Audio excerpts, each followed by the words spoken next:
नमस्कार। आज का मेरा बिजनेस आइडिया एक बहुत ही यूनिक टाइप का है और मैं एक चीज़ आपको बता दूं कि इससे आपको बहुत ज़्यादा लाभ होगा, बहुत ज़्यादा पैसे आप कमा सकते हो। अगर आप बेरोज़गार हो तो ये बहुत बेस्ट बिजनेस आइडिया होगा आपके लिए। और इसको मूर्त रूप करना या इसको सफल होने में किसी भी तरह की कोई गुंजाइश नहीं है कि ये नहीं सफल होगा, ऐसा होगा ही नहीं। 100% सफल होगा। और मनी के नाम पर बहुत कम पैसे लगेंगे, ऐसा नहीं कि बहुत ज़्यादा कुछ पैसे लगेंगे। मैं कुछ टेक्निक्स, कुछ स्टाइल, कुछ ट्रिक बताऊंगा उस बिज़नेस आइडिया की, तो बड़े आसानी से आप ये कर ले जाओगे। तो स्टार्ट करने से पहले मैं ये बता दूं कि सुनते ही आप ये मत बोलना कि अरे सर ये तो बहुत ही कॉम्प्लिकेटेड है। बस ये मैं बताऊं क्योंकि मैं इसमें बहुत बहुत सिंपल बना के दूंगा, इसका मॉडल बहुत सिंपल बना के दूंगा ताकि आप इसे कर सको। तो सबसे इम्पॉर्टेंट चीज़ ये है कि आजकल हमारे समाज में बहुत अच्छे अच्छे संत हुए हैं, हो रहे हैं और बहुत ज़्यादा भीड़ उनके यहाँ आ रही है। देखिए, एक चीज़ मैं ये आपको साफ कर दूं कि भीड़ यानी कि जो हम लोग हैं, जो जनता है ना, वही सब कुछ है बिज़नेस के लिए। मार्केट में इतनी महंगी महंगी जगह क्यों मिलती हैं? क्योंकि वहाँ पे जनता आती है, भीड़ आती है। और बिज़नेस के लिए जो सबसे इम्पॉर्टेंट फैक्टर है, जो सबसे ज़्यादा जिसकी डिमांड है बिज़नेस में, वो है भीड़।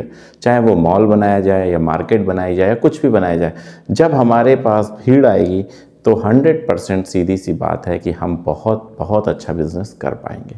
और आप ये समझ लो, किसी भी धर्म के हो, एक बात तो ये याद रखना कि किसी भी धर्म के हो, हर धर्म में कोई महापुरुष है या कोई ऐसा व्यक्ति है जिसको सुनने के लिए लाखों लोग आते हैं। वो आपको डिसाइड करना है कि किसको आप चुनते हो। और ऐसा भी नहीं 2 3 4 को आप चुन सकते हो, चाहे वो सिख धर्म हो, मुस्लिम धर्म हो, हिंदू धर्म हो, सब में ऐसा है। तो आपने 2-3 लोगों को ऐसा चुन लिया जिनके थ्रू आपको बिजनेस करना है या जिनके पास जाके आपको बिजनेस करना है। अब कैसे करना, आप ये मत सोचना, ये मत कहना कि नहीं मुझे किसी को नहीं पता, मैं किसी को नहीं जानता हूँ। किसी के जानने की ज़रूरत नहीं, किसी को पता करने की ज़रूरत नहीं है। मैं आपको पूरी टेक्निक बताऊँगा कि कैसे करना है, कैसे जाना है, कैसे आगे बिजनेस को अपने बढ़ाना है। एक चीज़ मैं आपको ये बता दूं कि जो भी आप कर रहे हो, जो भी आप मतलब सोच रहे हो ना, मैं आपको बहुत आसान बना दूंगा, ये मेरी गारंटी है इसी वीडियो में। एक चीज़ और मैं थोड़ा सा बताता चलूं, इतना आसान बनाऊंगा कि आपको ज़्यादा जद्दोजहद भी नहीं करनी पड़ेगी। एक मॉडल लेके चल रहा हूं, फिर आप किसी भी धर्म के हो या किसी भी धर्म के धर्मगुरु को चुनते हो, वो आप आसानी से कर ले जाओगे। जैसे मैं अपने हिंदू धर्म की बात करता हूँ, यहाँ पे बहुत सारे ऐसे लोग हैं जो आज फेमस हैं, बहुत सारी भीड़ जाती है, बहुत सारे लोग आते हैं। तो आप किसी भी धर्मगुरु का चयन कर लो, 2 3 4 धर्मगुरुओं का चयन कर लो। करना कैसे मैं वो बताता हूँ। आपके पास 2 ऑप्शन मैं देता हूँ। नंबर 1 है खाने पीने का सामान, जिसमें पूड़ी सब्जी होगी, जिसमें पकौड़ियाँ होंगी और जिसमें पानी की बॉटल्स हो सकती हैं और 2-4 चीज़ें जो आप रखना चाहो। करना कैसे है, जो भी ये आयोजन होता है वो कोई समिति कराती है, बहुत ध्यान समझना, कोई भी एक समिति कराती है। उस समिति के पास आपको जाना है। जैसे मान लीजिए कानपुर में आयोजन हो रहा है किसी जगह पे, आपको पता चल गया कि भाई कानपुर में आयोजन हो रहा है। आप उस समिति के पास पहुंचे जो आयोजन स्थल पे आयोजन कराना चाह रही है, करा रही है। आपको एक चीज़ मैं बताऊं कि सारी की सारी जो दुकानें होती हैं जो वहाँ पे लगती हैं, वो पैसे से मिलती हैं, 100% सीधी सी बात है। तो आपको उसका चार्ज, जैसे मेलों में दुकानें लगती हैं ना पैसे से, उसी तरीके से इन सब जगहों पे भी पैसे से दुकानें लगती हैं। तो आपने पैसे दिए, जो भी उन्होंने पर डे का मांगा, आपने 4 दिन का अगर प्रोग्राम है, 6 दिन का प्रोग्राम है, 7 दिन का प्रोग्राम है, जितने भी दिन का प्रोग्राम है, मैं मान के चलता हूँ आप उतने दिन का उनसे अलॉटमेंट करा लिया आपने। अब आपने मान लीजिए खाने की चीज़ें रखी हैं, या दूसरा ऑप्शन और हो सकता है कि पूजा की सामग्री, अगर आप किसी और धर्म के हो तो जो भी आपके ईस्ट से रिलेटेड सामग्रियां हैं जो इसमें यूज़ होती हैं वो रखनी है। और एक चीज़ का ख्याल रखना है कि किस तरीके के धर्मगुरु, जैसे मान लीजिए हिंदू धर्म में उस शिव को मानने वाले धर्मगुरु हैं या भागवत कर रहे हैं तो कृष्ण की चीज़ें, तो ये सारी चीज़ें आपको कैदर करके रखनी है। 2 मैं स्टॉल बता रहा हूँ, चाहे जो करिए, एक तो खाने की, एक धर्म से संबंधित सामग्री की। तो खाने के पे मैं आगे बढ़ता हूँ एग्जाम्पल के लिए, आप धर्म से भी ऐसे ही करोगे, ठीक है। अब खाने में क्या करना है कि आपने मान लीजिए पूरी सब्जी का चयन किया, पकौड़ियों का चयन किया, पानी की बोतल्स का चयन किया और भी 2-4 चीज़ें जो आपको रसगुल्ले वगैरह रखने हैं जो वहाँ पे बिक्री के लिए, तो हर चीज़ डिस्पोजल में देनी है, नंबर 1 बात। आपने समझ लिया कि कैसे आपको समिति से बात करनी है। समिति का एक रेट होता है, आप वो रेट पे करो और आप वहाँ पे स्टॉल लगा सकते हो। अब स्टॉल आपको खुद नहीं लगाना, वो समिति टेंट वगैरह लगा के देती है, आपको स्टॉल लगा के देती है, सिर्फ आपको अपना सामान रखना है। तो जहाँ भी हो रहा है, मान लीजिए कानपुर में हो रहा है और आप कानपुर के नहीं हो, तो आप बाहर के हो, तो बाहर से आपने सामान नहीं लाना है, एकदम ध्यान रखना, अपनी जगह से सामान नहीं लगना, वहीं लोकल किसी टेंट हाउस से सामान ले लेना है।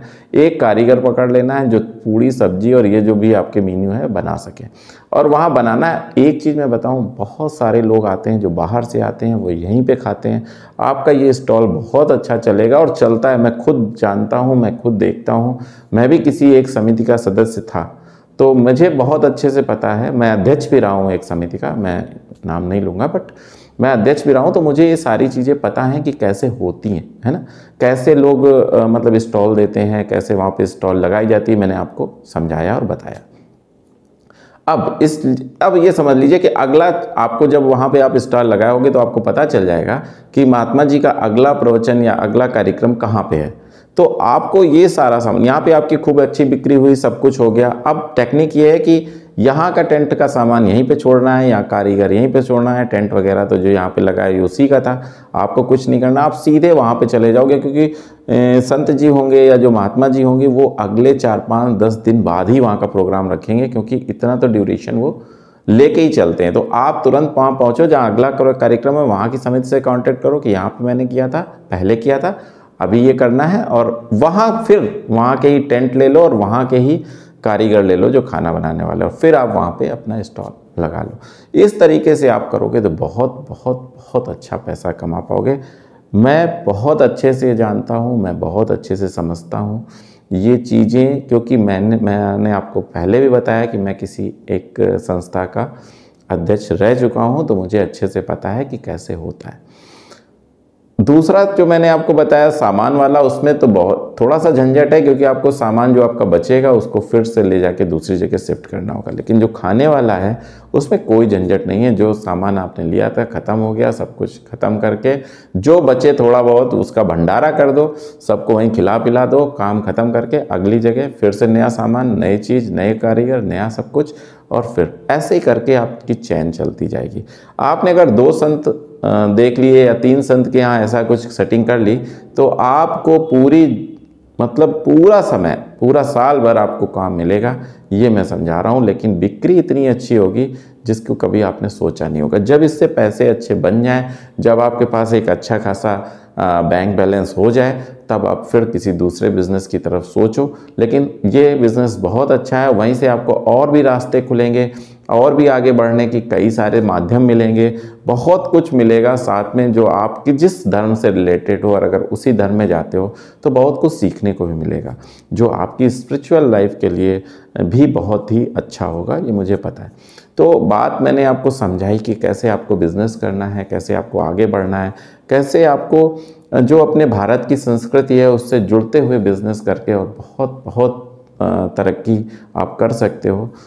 मैं एक ये उदाहरण दे रहा हूँ और ये सच है। मैं क्यों इस पर बार बार जोर दे रहा हूँ, क्योंकि ये सच है। बहुत अच्छा रिस्पांस आता है, बहुत अच्छी बिक्री होती है। गर्मियों में मैं आपको एक उदाहरण देता हूँ, गर्मियों में सिर्फ बॉटल के ट्रक मंगवाने पड़ते थे। मैं आपको समझाना चाह रहा हूँ क्यों, कितनी बिक्री होती है। ट्रक में बॉटल्स आती थी, सिर्फ बॉटल, पानी की बॉटल की मैं बात कर रहा हूँ। इतनी बॉटल जिसकी कोई सीमा नहीं थी। हम लोग बॉटल इकट्ठा कर करके परेशान हो गए थे कि, लेकिन शाम को ख़त्म हो जाती थी। समझ में आई बात मैं क्या समझाना चाह रहा हूँ? तो बहुत अच्छा है, इधर बहुत कम लोगों को ध्यान जाता है। मैं आपको वही आइडिया लाने की सोचता हूँ, देने की सोचता हूँ, जो आपके लिए बहुत हितकर हो, बहुत अच्छा हो, लॉस होने की संभावना ना के बराबर हो, उन्नत होने की संभावना बहुत अच्छी हो। बस मुझे लगता है कि ये आइडिया आपके लिए बहुत हेल्पफुल होगा। एक चीज़ मैं ये जानता हूँ, जब हमारी संस्कृति है, जब हमारे चीज़ें इतने लोग लाइक कर रहे हैं, यानी कि लोग आ रहे हैं, तो आपको वहाँ बिज़नेस करने में क्या तकलीफ़ है?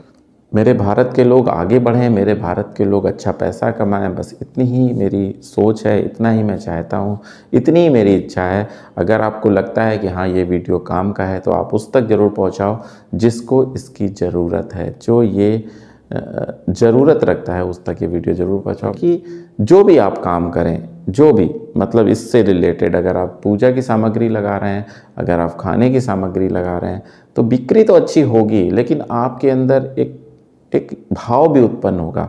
वो भी अपने अंदर आपको अमूलचूल परिवर्तन लाएगा। धीरे धीरे आप कई समिति के लोगों के संपर्क में आ जाओगे, धीरे धीरे आप समिति के और कार्य में भाग लेने लगोगे।